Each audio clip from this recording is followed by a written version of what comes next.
Welcome to Her Remarkable History. Remember, to support our channel, please subscribe. The Forgotten Aunt of Anne Boleyn, Lady Anne Shelton. When Anne Boleyn made her way to the scaffold inside the Tower of London on the 19th of May 1536, the second wife of Henry VIII had been sentenced to death for treason, incest and adultery. Her crimes are today considered falsities and untrue, and because of this she is believed to have been a victim of her husband, the King, and his chief adviser, Thomas Cromwell. Employed inside of the Tower of London with her in her final days were a group of women who some believe were loyal to Anne, but it's most likely that these women were brought into the prison for a few weeks by Cromwell to spy and pass on any information that the Queen may have disclosed. This could have then been used against her to secure her execution. But inside the tower was one of her aunts who had been appointed to serve her. But who is this forgotten aunt of Anne Boleyn? Now, Lady Anne Shelton is a Tudor woman who is not the most well known. However, she was there when many of the most important and shocking events of Henry VIII's reign played out. She was born in 1475 at the Boleyn family home of Bickling in Norfolk, and was the daughter of Sir William Boleyn and Lady Margaret Butler, the daughter of the 7th Earl of Ormond. Her brother was Thomas Boleyn, who later rose to become a prominent courtier inside of Henry VIII's court, and it's believed that Anne Shelton had a brilliant education, one better fitting her status, and probably her father wished for her to marry a wealthy member of another aristocratic family across England. This would have secured him further wealth and power, but before 1503 she married Sir John Shelton, who was a courtier of Shelton, a nearby village. He would later be appointed the controller of the joint households of Henry VIII's daughters, Mary and Elizabeth, the future Mary I and Elizabeth I. John Shelton was appointed the High Sheriff of Norfolk in 1504 by Henry VII, and following Henry VIII's coronation, he then became a Knight of the Bath, and later the High Sheriff of Suffolk. The couple lived in Shelton Hall in Norfolk, and it seems their marriage was a happy one. Anne Shelton gave birth to 3 sons and 7 daughters, and many of these children went on to have prominent places in households of other powerful Tudor people. Her son, for example, John, later married the older sister of Jane Boleyn, the Viscountess Rochford, so having lots of children around must have been very busy for Lady Shelton. One of her daughters, recorded as Madge Shelton, it's believed, was a mistress of King Henry VIII, and this was either Margaret or Mary Shelton. It's believed that she became Henry VIII's mistress for around 6 months, but this caused a huge amount of friction between Queen Anne Boleyn and Lady Shelton. But when the king married Anne Boleyn, Lady Anne and her husband became more integral parts of court life, and the king married Lady Shelton's niece. When Anne Boleyn gave birth to Princess Elizabeth, Lady Shelton and her sister, Alice Boleyn, were appointed to the household of the princess at Hatfield House. Following this, Mary, the king's eldest daughter, joined this household. Now previously, Mary had been made illegitimate and banned from using the title of princess, and she was forced to be lower down the attentions of the attendants and servants than Elizabeth was.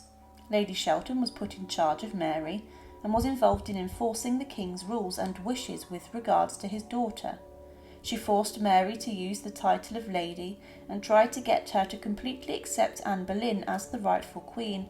Mary refused to submit to this, and when someone called her lady, she would state that she was a princess. Princess Mary was incredibly unhappy at Hatfield House under the stewardship of Lady Anne Shelton, and she was very isolated. She would eat large breakfasts so she could avoid eating with others in the hall at other times, and would often claim she was so sick that she could not have her evening meals, and they were brought to her in her private chambers, and she would then eat alone. Anne Boleyn was furious about this, and she said that if Mary continued this way, then she would be starved and would be forced to eat dinner in the hall. She also gave Lady Anne permission to box her ears if she tried to continue to claim she was a princess. Lady Shelton was also told off a number of times for being too lenient on Mary and for showing her too much respect. It's unlikely that she beat Princess Mary or inflicted physical violence, but definitely could have been very verbally abusive to her.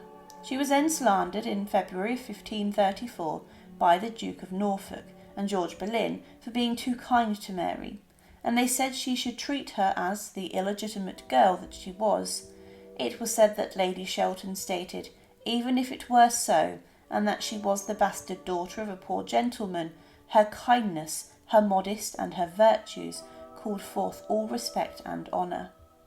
She was forced to follow the King and Queen's ideas and plans, and Mary continued to complain about her treatment. She was punished further and had her jewels and clothes taken, and any valuables that she possessed were confiscated.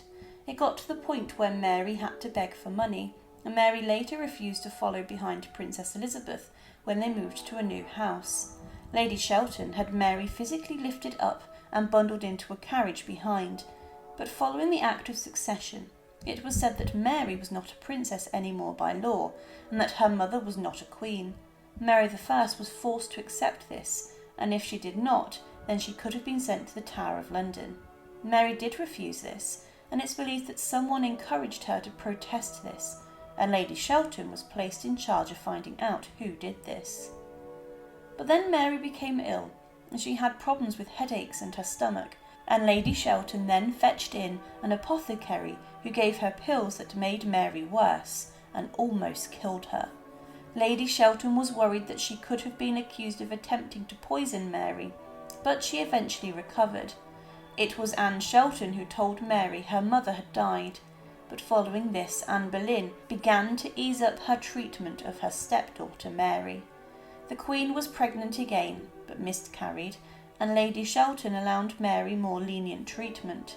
She was allowed to see ambassadors, but then Anne Boleyn's downfall came.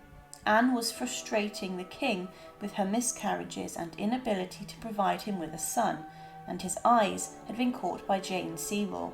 Because of this, Cromwell had Anne Boleyn, his second wife, arrested and then imprisoned at the Tower of London.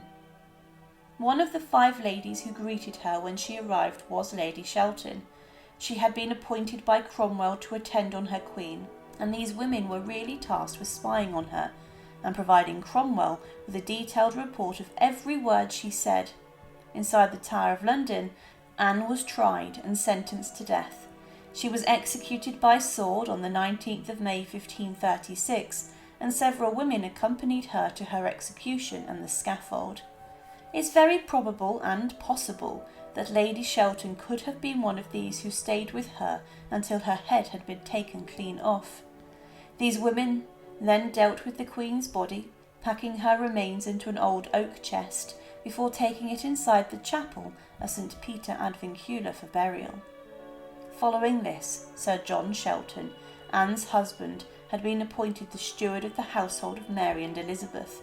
The pair were then made the governor and governess of the Princess Elizabeth after Anne's execution, and were tasked with bringing up Princess Elizabeth.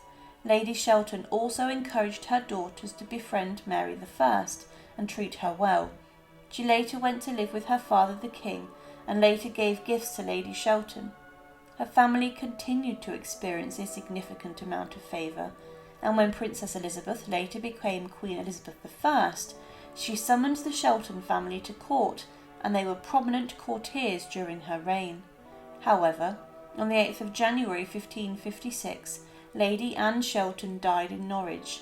Her burial site today is disputed, and her children continued her legacy. Now Lady Anne Shelton is the forgotten Boleyn woman who was heavily involved in bringing up Princess Elizabeth to become one of the greatest queens that England has ever had. In this, she was key to the future of the Tudor dynasty during the reign of Henry VIII, but she was a woman who demonstrated strength and kindness to Henry VIII's children. She may have been there also on the scaffold, where Anne Boleyn's head was struck clean off her body, which makes her a witness to one of the most shocking events in Tudor history. Thank you for watching, and to support, please subscribe to Her Remarkable History. Thank you.